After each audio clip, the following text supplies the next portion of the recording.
Hello everybody, this is Rob Dillon from the Midwest region. Really quick, I'm putting a video together to share with you guys a new initiative that we're doing here in the Midwest region. This is a whiteboard. It's a parts whiteboard. We go to all of our dealerships, we see in the sales office, they have how many cars they've sold, how many CPO cars they've sold. When you go into your service lane, you usually find out what your hours per RO are, productivity, and what have you. In our parts departments, we're going to be treating our parts departments in the same way, in the same manner, with the same kind of business focus. So what I'm going to do is I'm going to go over and show you guys a couple of things that I'm encouraging you guys to do as parts managers to track and monitor your performance, past performance, current performance, obviously future initiatives. So really quick, let me show you exactly what some of the reports are on here, and we'll get started, okay? So very quickly, let me go through this board here with you. So what we have is we actually have different reports, like here's a parts performance portal report showing you where you are with your parts breadth, forecasts and all that. This is a new report that's available on the portal. Here's Genuine Advantage if you want to add, see where you're at with conversions or where you're at with penetration. Here's tracking for CES and all of the survey questions. This is for market share, Service Smarts, maybe it's basically, seeing where you're at with that. Now here is an analysis of RO counts. These are also available. Some of these you may not be familiar with. Some of these are available through your FOM. So we also have here is a one-pager also available through your FOMs. What's great about this is you're able to find what you did in 2012 for objective. So you can see if you had some dip months, and then where you did that against your 2013. And then at the bottom here, you can start tracking your 2014, I'm sorry, over here on the other report. So if you have last year's and then you have this year's, you can see where you are versus last year and the current months. And then lastly, there's a graph. This is something that, if you want to basically track where you guys were internally, as long as also with Volkswagen purchases and their bonuses. We also have parts and service sales. We have the tracking, and then what we did in 2013. So another target ideas. We have customer pay sales, wholesale sales, shop productivity. So you can set your target of what you want and then have a tracking number affiliated with it. Fill rate, again, target and then tracking. Obsolescence, what your obsolescence, if you'd like to have it below 5%. Inventory turn rate, this is critical. This is very, very important, and we'll go over that in a moment as well. So this is the whiteboard, and we're going to get into a little bit more detail with it right now. Okay, so let's get started here. This is basically a breakdown of what all you need to build your tracking board. We have the JPEG file available to you guys. Your FOMs have it. You can ask for us here at the Midwest region. We have it. It costs about $125 to build this. Very, very reasonable. It's got dry erase right on the front there. So basically what you need is you just need some magnets, some adhesive tabs, and then obviously you're good to go there. We're making these things 34 by 48. The important reason for that is that we want to make sure that the stuff that you need to update daily or weekly is right in front of you, and then the stuff that maybe you run a report up here, you only look at it once a month or once a week, those can be nice and high. All of this can be mounted to the back of your door, your parts manager's door, or within the parts department, and at that point, it's out of view of your customers, and you can update it as seen fit. So, and it also sits above the door handle. That's the important thing as well. So, what are we going to go over? What we're going to go over is the importance and how to make a whiteboard successful within your department. So, what are we looking to improve? This is important.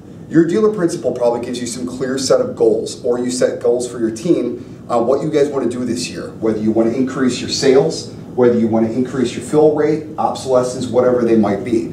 Now, until we know what those goals are, it's very difficult to find out what are we going to track to improve that. That's important. So you want to improve your fill rate, because you know that improving your fill rate is going to increase productivity, which is going to get your technicians moving a little bit quicker. We're going to be able to sell the jobs because we have the parts in stock. We don't have to wait for the next day, take it off to the lift or what have you. Okay, so Question, who will be updating the whiteboard? Again, very critical. Obviously you can have a whiteboard, it can look beautiful, but if we don't have somebody who's tasked at updating this every day for our teams, it's never going to get done. Normally the parts manager does this, and I encourage him to do it so that we can understand these numbers, understand what impacts them. Who's going to run the reports, how often they need to be run, and what have you as well. Okay, where will they retrieve the data? Some of these things, and we're going to go over it in just a moment, some of these, maybe you don't know where to find those. So it's very hard to track your turn rate if you don't know where to find your turn rate. We'll go over all that. Are they trained at receiving the data and how to track it? So franchise website, DMS reports, same thing. We're going to go over that on where you can find the information you're looking to track. Who is providing the service data and how? Service manager, dispatcher, email. When we're talking about fixed operations, we're talking about parts and service. There's nothing that parts cannot do that doesn't affect service. And there's nothing that service cannot do that doesn't affect parts.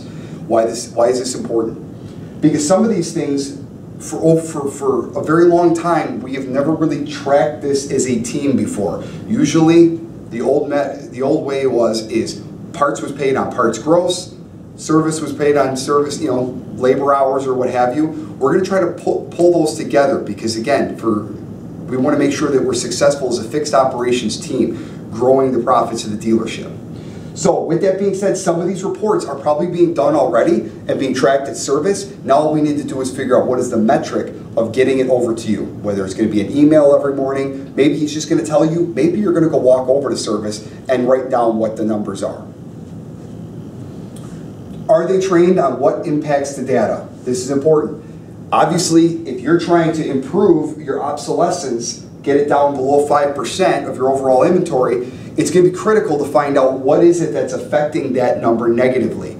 If you need help with that, that's what our FOMs are here for. That's what I'm here for. Our job is to help you be more successful. If you're more successful, we're going to be more successful.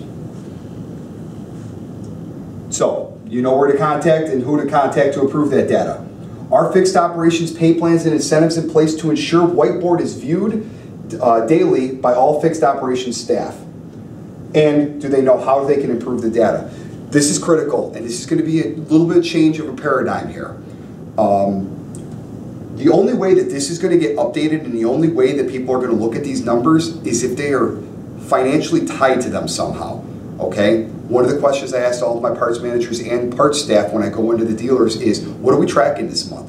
If they don't know what they're tracking in sales or in gross profit or what have you, it tells me that they're not engaged in their numbers. If they're not engaged in their numbers, there's a reason for that. Chances are their mortgage or their car payment does not get affected by whether this number is up, down, indifferent. They don't know what they did last month or what have you. We need to change that. It's a global economy out there. Competition is fierce. So we need to make sure that not only do we as a dealership and management know where we were, where we are, and where we're going, we need to make sure that we have as many people touching that incentive rope as possible. I think of it as a laser beam. You have point A, point B. As many people touching that incentive of whatever that growth is you're looking for, that is how you're going to encourage everybody to grow that business and grow that piece of the business. Obviously, a good example of this is if you're paid on increasing part sales and somebody else has increased on shop productivity, there's a disconnect of your incentives. It's hard to high five when one guy is following it and the other guy isn't. So what we want to do is we want to align them all. So maybe everybody is going to be high-fiving at the end of the month because they all get paid on the exact same incentives. All their mortgage payments get paid on the exact same incentives. So let's keep that in mind for just a minute here. So, measurables. This is what all fixed operations managers and staff should know at all times. This is critical, everybody, because again, we're looking to change behavior. We're looking to maybe look at our business in a completely different way. As parts managers, it is our job as financial advisors to turn our dealer principals money, okay? We need to basically turn that inventory, no different than somebody doing their 401k. They want to make sure that they're getting a good return on their investment. You are tasked at that, and it's best to get your entire staff engaged at doing just that with you. So, service and parts sales, where can we find that? It's on the daily doc report. Basically, it's under the accounting access, so you may need to talk with your accounting manager on that. Don't be discouraged. Again, just keep on the initiative, see what you can do to get access on it, or have them run it every morning in the job stack. It's 0422 on Reynolds and Reynolds. MIS is on ADP, and then it's a financial analysis. It's on Dealer Track. So those are the report numbers to get the information right here. Service and parts sales. I strongly encourage that we start changing growth incentives towards sales. The importance behind that is, again, gross profit is good, but we want to make sure we're training on salesmen. We want to make sure that we're making the sale. We're asking for the sale. You're making the sale. We're asking for the sale. We're training our parts countermen to have an urgency of sales. The gross profit will come. You increase your customer counts, you're going to increase your sales. You're going to increase your profits. Okay. So, fill rate. This is important. Maybe something a little new to everybody. 2219, Reynolds and Reynolds. RPFR, ADP, and demand fill analysis report under Dealer Track. The fill rate report. Why do we want to follow that? If your technician is coming up and they're asking for 10 pieces and we only have 9, okay, that's a zero fill rate in my world. But my point is that if you don't have all of the parts that the technician is looking for, we may need to special order them. If we special order them, we have to pay freight. If we have to pay freight, we have to maybe get a loaner. If the technician's going to kill time taking the car off of the rack, taking it back outside. A lot of our dealerships were not that strong when it comes to special order process. So to eliminate all of those unneeded items, why don't we just increase our fill rate? If we can increase our fill rate, when the technician comes in and we have the part readily available, it's very easy for the service writer to go back to the parts to the customer and say, hey, I have this alternator in stock. It's going to cost us $300. I have it. I'm going to get my technician on it. We should be done in about 2 hours. You can lead the customer sale. It's a lot easier to lead when you have the part in stock than if you don't and I have to order it, it'll take a couple of days. Immediately you're starting to lose the customer and you're starting to lose the sale. Because chances are they're going to get on their phone and start making phone calls to see who has this. They're also going to check your price versus what somebody else can do. So fill rate is going to be critical to making sure that we have the part when the technician needs it, when our customers need it, okay? This can also improve your parts breadth performance, which gives you some kickback money from Volkswagen as well. So a very, very strong measurable right there that I encourage you guys to start following. Employee sales performance. Okay, this is report by employee. Now this is a good one as a parts manager to have because let's say you're on the cusp right now where you could use another body, but the numbers aren't matching up yet, where you want to maybe increase more sales per guy before you can get some more staff in the parts department. This is nice to have because if you can run a 2211 report in Reynolds and Reynolds, and an RBE report in ADP, and then a counterperson analysis in Dealer Track, you can find out who your heavy hitters are, who's selling more, who's grossing more. You can track those numbers and maybe you can even set up a goal for these guys to say, hey, if you guys hit this number consistently, we're going to be able to afford another guy. Or if you guys hit this number consistently individual, we'll be able to, I'll buy lunch for everybody. My point is you want to tie a little incentive into urgency, looking at these numbers. Going back to the urgency fill rate report, if our team is paid on fill rate, they're going to take care of the inventory with you a little bit more. They're going to make sure, you know what, we want to make sure we get these parts in stock because I don't want to lose that sale. Which is actually going to tie right in here to shop productivity. This is a productivity report. Your service department is tracking this. If you're not used to tracking this, it's going to be extremely important to, and I'm going to go into it right now. Productivity is everything that builds a sense of urgency when it comes to our parts department. How many times did a technician come in, we're on the phone or we're buttoning up a conversation that we had over the weekend with another counterman? If we're paid on productivity, no different than our service is, there's going to be a sense of urgency. We're going to basically want to know, do we have that part? If we don't have it, let's run a tracker to find out if maybe a local dealer has it. How can we go ahead and find that part? How can we get it to the technician and get the RO closed? This is the urgency that productivity would help us with. So we'll want to run those parts on command analysis to find out, is it local? Can I see it tomorrow? What do we need to do? You know what, give me your list. I'm going to run these parts out to you so you can start breaking down the car. If we start streamlining and getting a little bit quicker at what we do, we can increase sales. So obviously, as you can see, all of these things kind of tie together. Okay, so your fill rate can improve your productivity. Your productivity is going to increase your sales. And inventory turn report. Okay. Oh, I'm sorry. Let's get back to this obsolescence report. Obsolescence 2213. It's under your management reports. 2213 Reynolds and Reynolds. MGR is ADP, and then obsolete items is under dealer track. And what this does is this will help you improve your turn rate, because if you have a lot of garbage in your inventory, it's going to be dragging down the amount of times you can turn that inventory. It's basically kind of dead capital. So if we can move out the dead capital, we can turn that inventory and our dealers' money a lot quicker. So these are where you can find those reports, and it's something you can track as well. Not to mention, once we start getting these numbers, even if they're not good, gentlemen, even if they're not good, it's showing our dealer principal that we're engaged in making them good. We can't improve until we know where we're at. So it shows a commitment, and it shows that you have a plan. It shows that you have something in place, that you know the number's not good, you're not proud of it, but you're committed to improving it over the year or over the next couple of years or what have you. So that's important as well. So inventory turn report, that you can find under the parts management report, 2213 again, MGR, and then the management trend analysis under dealer track. So hopefully nothing's stopping you guys from being able to purchase and apply some of these metrics. You have all the information you need right here, the reports to run. Really quick, I want to throw this slide in here. If you're wondering what a good inventory looks like, we were talking about the over 12.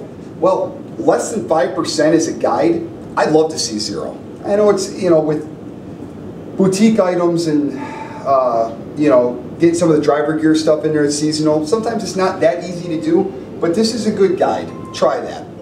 So the next thing we can possibly do is, also look at our 0 to 3 months, okay? Target 75%, guide 65%, all these things that we can possibly do there. So these are the guides. This is nice to have, so when you run your management report and you see these numbers, you can match them up to what the guides are. And again, set goals and incentives to grow that. Okay, so here's some other things. We talked about market share. Okay, we talked about customer satisfaction and loyalty and what have you. These are going to be on VW Hub. Market share, that's under your VW Service Smarts. Customer loyalty and retention reports, it's under track reporting. Customer satisfaction reports, that's under customer experience survey tool. And your parts performance bonus, that's under parts performance bonus reporting tool. That's also where you're going to find that new bonus opportunity tracker that can show you how many parts you need to hit, to purchase, and then also how many more SSA parts you need to hit that 5% tier that everybody wants. Now here's the FOM provided ones. These are items that you're going to have to reach out to your FOM. He may be emailing to you already. If not, you can always ask, you can request them. It's a parts performance bonus, that's the parts one-pager. This is basically showing you where your purchases are with Volkswagen. Are you hitting your objectives on purchases with Volkswagen? That's the parts one-pager. RO count. That's under the Volkswagen after-sales composite. That's another report that the FOMs can run for you. Collision link. Let's say you're trying to grow your customers on Collision link. If you have 5 and you've consistently had 5 and you want to increase it to 10, these are the reports you're going to need. So you're going to see, hey, we got an extra guy on there. How can we grow that? So Collision link, Genuine Advantage conversion report. You can also reach out to your Genuine Advantage rep as well. And then lastly, commodity sales. That's a tactical segment report. What commodity sales are is they are batteries, tires, right? So these are the items that you want to basically see if you're growing those kind of fast-moving parts, the high competition areas. So accessories, stuff of that nature. So those, you can easily run them and then hang them as well. And just to show where you can find these VW Hub reports, under the Parts tab, you have VW Service Smarts. You also have Parts Performance Bonus. These are the two places for those. Under the Service tab is where you can find your Customer Experience Survey tool, and in your track reporting. Again, these reports right here. So that is basically the end of my presentation here. Again, it's important that we start applying basic measurables in our parts department. Anything you could do to tie you together with fixed ops to show the same urgency, it's going to make us all very, very successful. So, also for tracking the sales, by the way, reach out to your FOM, reach out to me. We want to make sure that you understand how to track your daily sales. Very simply, if you have 100K on your dock and 10 days have gone by, that's $10,000 a day.